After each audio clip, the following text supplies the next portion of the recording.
Yun mga pare ko, ito na yung Coliseum ng Calamba, Jose Rizal Coliseum. Yun. Good morning mga pare ko. Ngayon nandito tayo sa cruising ng Calamba mga pare ko. So may nilakad lang tayo. Yung po wala na.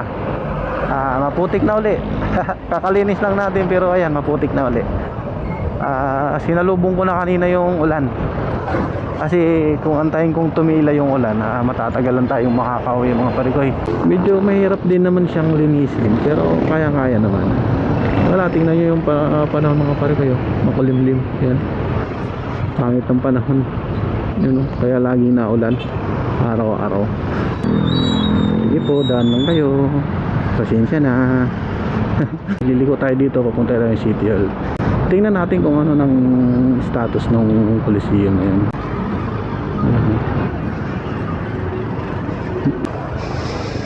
Ayun mga pare ko.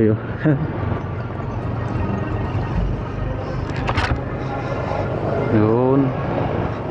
Yun ang ano ng, ito yung City Hall mga pare ko. Yan. Tapos dito naman yung Rizal Park.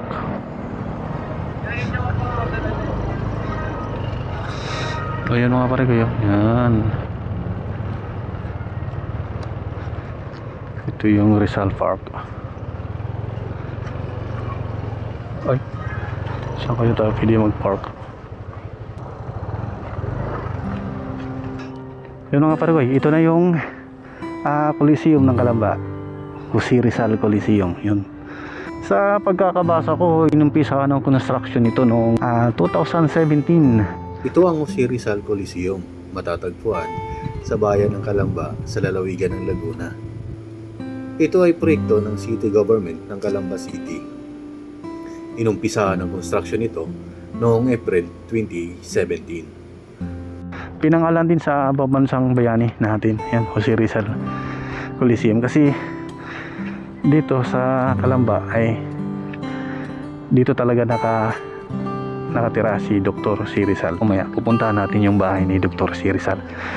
At ngayong taon ay formal nang binuksan sa publiko ang Jose Rizal Coliseum noong July 21, 2023. Ito ang kauna-unahang Coliseum na pinatayo sa lalawigan ng Laguna sa Calamba City. Ito ay mayroong 8,000 seating capacity. Yan, statwa ni Dr. Jose Rizal. Dito sa gabi mga pare, maraming pumupunta rito. Tapos may mga pailaw din. Yan, nag-uumpisa na sila magkabit ng mga Christmas light, mga pang-decorate yan, no? Galing. Tapos dito nagtayo na rin sila ng giant Christmas tree nila. Yan. 2.9 kilometers ang distansya natin mga pare, para bago natin maabot ang Calamba Post Office. So yun, tara, let's go. Madaming mga sasakyan dito mga pare ko. Ganito talaga dito araw-araw.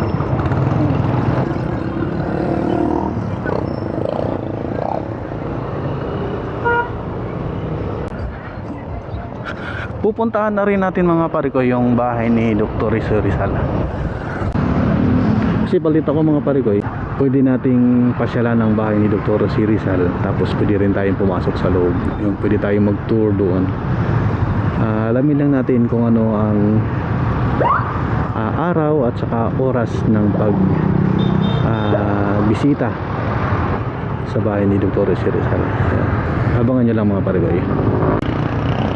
Check na din natin yung ating microphone kung okay na ba ang ating boses mga parigoy. Kasi nung nakaraang vlog natin ay medyo di maganda yung ating audio. Medyo sabog. Sa mga hindi nakakalam, yung ko mga parigoy, ang audio ko nga pala ay nanggagaling lang sa true record lang. Kasi itong aking action camera, wala na akong mahanap na mic adapter yun. Tapos sinisingkin ko lang pagka sa editing na. Pero mas maganda talaga kung may sariling mic adapter para mas malinaw at mas accurate mismo dun sa mga sinasabi mo. Kakanan tayo dito mga parigoy, dito sa flyover o overpass. Hindi ko alam kung ano ang tawag niyo dyan mga parigoy. Ito naman mga parigoy yung Calamba Public Market. Yan. Paglagpas mo lang dun sa flyover na yun. Yun, shoutout nga pala sa mga taga Calamba.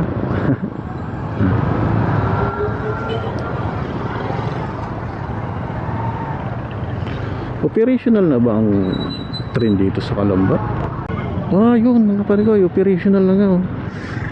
Malapit lang din naman mga parigoy yung bahay ni Rizal dito. Yan dito ay kakanan tayo kasi one way lang to mga parigoy.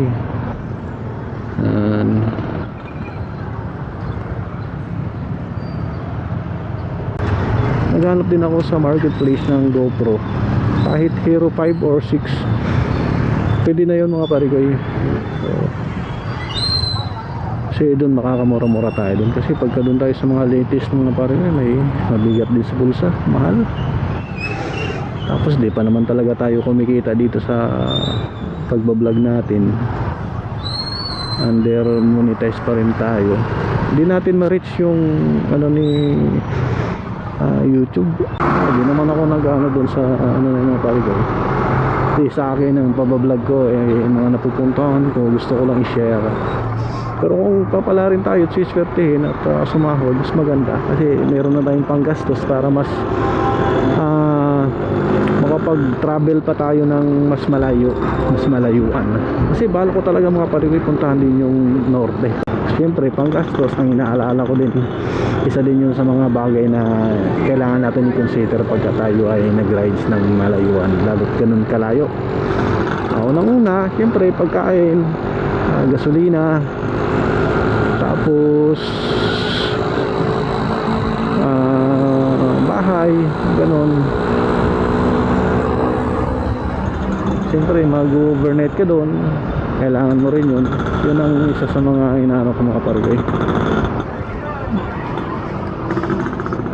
Pero tingnan natin, kasi dito lang naman tayo nagiging masaya mga parigoy sa ano na to pagra-rides na to So enjoy na lang natin habang tayo bata pa, habang tayo ay malakas pa.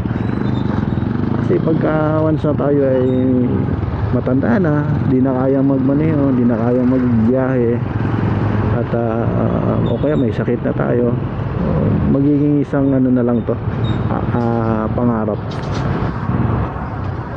Kaya habang tayo ay nabubuhay pa, gawin na natin yung mga bagay na makapagpapasaya sa atin, kung saan tayo magiging masaya. Diba? Ganun lang.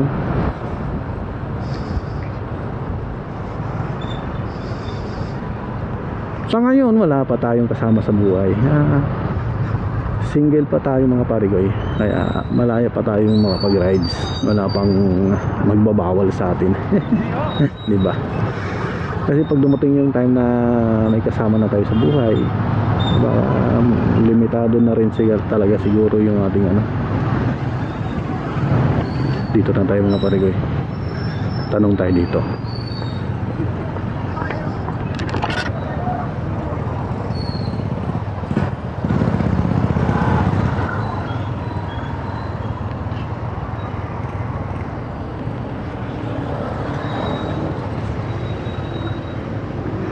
Pwede magtanong? Pwede po magtanong. Ito na po ba yung post office ng Calamba? Post office ng Calamba? Post office? Opo. Meron din po dyan daan. Pag akyat nyo dyan, dito po. Tabi ng center. Tabi lang side lang po. Pwede ba motor doon? Pwede ba motor doon makadaan? Opo. Opo. Pwede? Sige po, thank you. Dyan lang, tabi lang side. Okay po. Salamat Yun, shoutout kay ate.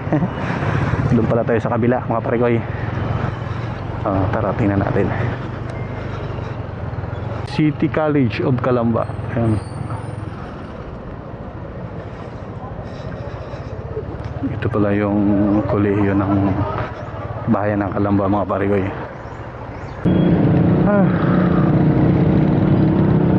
Yun mga parigoy, tapos na tayo dito sa post office ng Calamba. Pauwi na tayo parigoy. Pero dito tayo dadaan kasi one way dito mga parigoy So dadaanan na lang natin din yung bahay ni Dr. Si Rizal mga parigoy.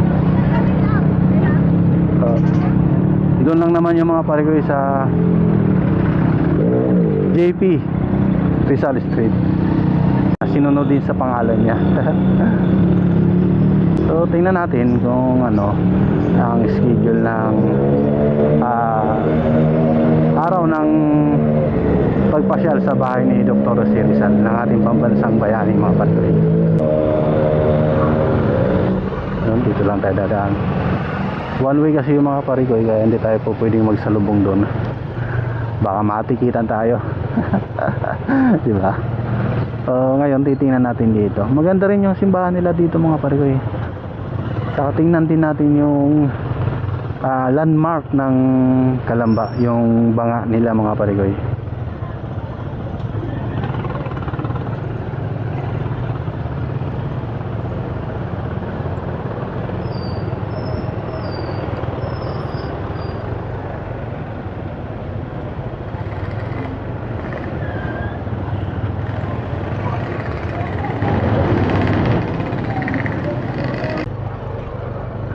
Yun, may mga puso dito. Ay, manghuli sila dyan. O, tingnan mo yung simbahan nila mga parigoy. Oh, ganda no. Ayun, itong parigoy yung banga na sinasabi ko. Yun no. Yun ang landmark ng Calamba mga parigoy. Sumisimbolo ng lalawigan ng Calamba. Yun. Ito na yung bahay ni Dr. Si Rizal mga parigoy yan. Tapos may mga flag pa talaga. Oh. Base dun sa napagtanungan ko dito mga parigoy, yun sa harap nito, yung may tindahan dun. Sabi niya, ang araw ng bisita dito sa bahay ni Dr. Si Rizal ay Tuesday to Sunday. Yan, sa mga gustong mag-ikot-ikot dito sa bahay ni Dr. Si Rizal, sa gustong makita ng personal pati loob ng bahay ni Dr. Si Rizal, Tuesday to Sunday mga parigoy, 9 AM to 4 PM ang araw ng bisita nila dyan. So yun, pwede kayo dyan mga parigoy. Oh, di na ako nagtagal doon mga parigoy kasi tawag dito, maraming mga jeep na humihinto doon sa pinag-paradahan natin. Doon kasi ang loading nila ng mga pasahero. Ngayon hanggang dito na lang mga parigoy ang aking video. Ito ang inyong lingkod, Sikyong Gala. Muli nagpapasalamat, maraming salamat sa ating mga subscriber, viewers mga parigoy. Sana'y mag-ingat kayo lagi. Ride safe sa mga kapwa kong motorista. Sa lahat na, ride safe po sa ating lahat. Ingat po tayong lahat. God bless. Bye bye.